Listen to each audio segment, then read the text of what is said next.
कंस जब वापस आता है देवकी के पुत्रों को मारकर, और उसे ज्ञान हो जाता है कि मारने वाला तो कहीं पैदा हो गया है, तो घर आकर के ऐसा ऐसा दिव्य ज्ञान, उस पर मैंने एक बार कथा करी, शायद इस बार भी कर दूंगा। कंस चरितम, कंस का भी कोई कम चरित्र है?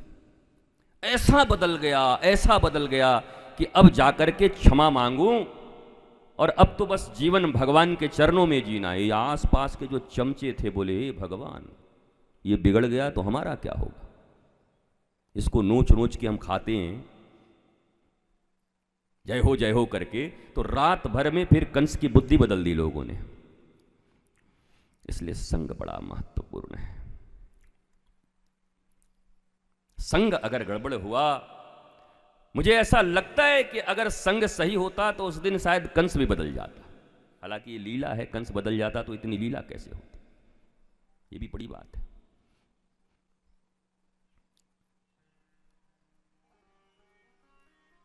आपके सक्सेस के पीछे जो स्ट्रगल है ना,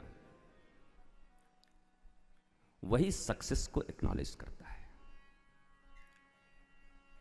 स्ट्रगल विथ एंजॉयमेंट, बिना स्ट्रगल के कुछ नहीं होता।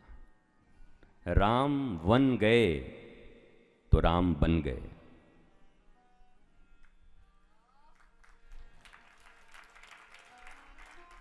उन 14 सालों को निकाल दो, 14 वर्ष को,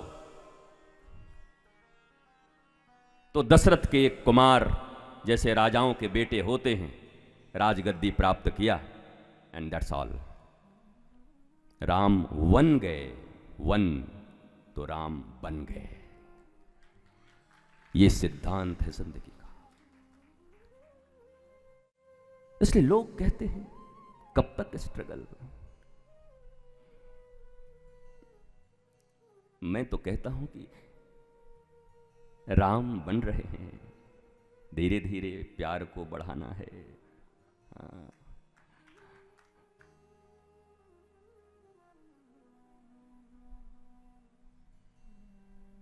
इसलिए इससे कभी घबराना मत।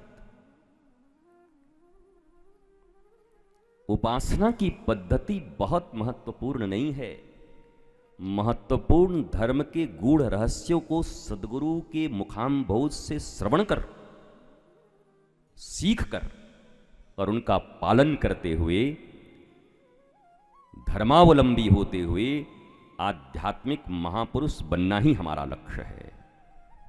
और उस आध्यात्म दीप से स्वयं प्रकाशित होते हुए जगत को प्रकाशित करना ही हमारा लक्ष्य है। क्योंकि आप जब प्रकाशित होगे तो किसी दीप को दीप से खोजते देखा है? अरे भाई वो दीपक कहाँ जल रहा है, जला दीपक जला के खोजो। तो दीपक जल रहा है तो ऑलरेडी वहां पर प्रकाश है। जले हुए दीपक को दीपक से खोजने की जरूरत नहीं पड़ती।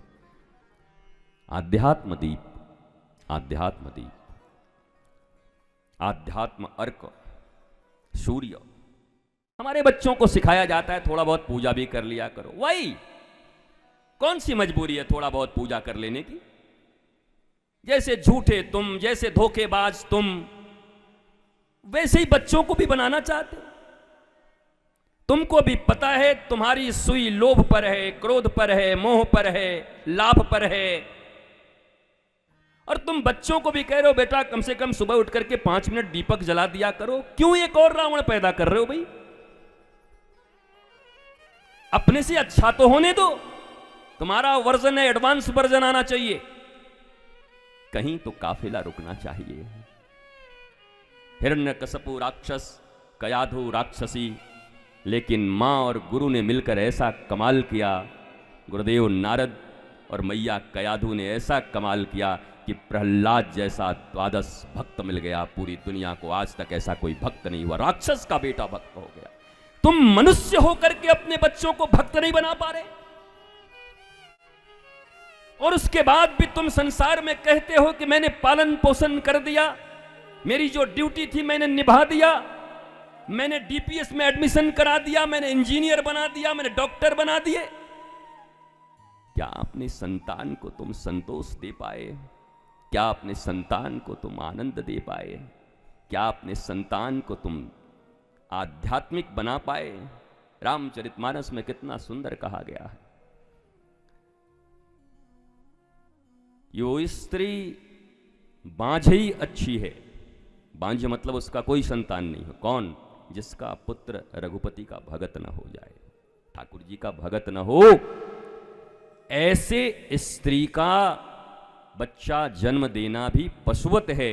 उससे अच्छा तो बांझ। ये रामायण गोस्वामी तुलसीदास लिख रहे हैं, मेरे ऊपर मत पड़ जाना पीछे, नहीं तो कल से महिला मोर्चा मेरे पीछे पड़ जाएगी। बाबा ने बहुत खराब बोला, जिंदाबाद मुर्दाबाद कर दूंगा।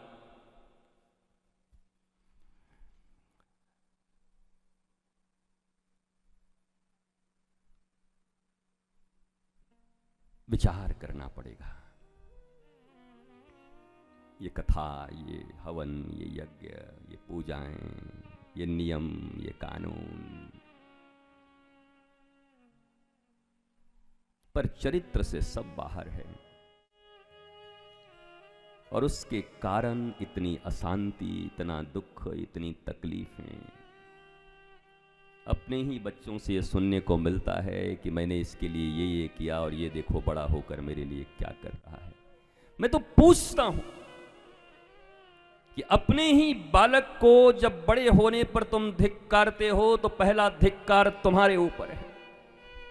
तुम्हारे ही कोख से पैदा लेकर तुम्हारी उंगलियों को पकड़ के चलने वाला, तुम्हारा दूध पीने वाला। कई बार हमने सुना है कि जब से ये चुड़ैल आई ना, तब से हमारा बेटा बिगड़ गया, नहीं तो हमारा बेटा तो बहुत मातृ पितृभक्त था। मैं तुमसे पूछता हूं, 9 महीने तक पेट में रखकर, जन्म देकर, दूध पिलाकर 25 साल तक तुमने अपने पास रखा, तुम्हारे लालन पालन और दूध में ऐसी और संस्कार में कौन सी कमी रह गई कि 3 दिन में चुड़ैल उड़ा के उसको ले गई? मैं तुमसे पूछता हूं, क्या ये तुम्हारे विचार का प्रश्न नहीं है?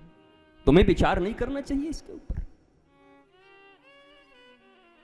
पर हमारा आदत है जीवन का ये सबसे निम्नतम, जो न्यूनतम स्तर तक आपको उतार ले जाता है, वो है परदोष दर्शन। जीवन में तुम मनुष्यत्व से ईश्वरत्व की यात्रा कर सकते हो, लेकिन स्वदोष दर्शन अगर तुम्हारे भीतर ठीक ठीक है तो। दोष दर्शन करना बुरा नहीं है, पर स्वदोष दर्शन, निजदोष दर्शन, परदोष दर्शन नहीं।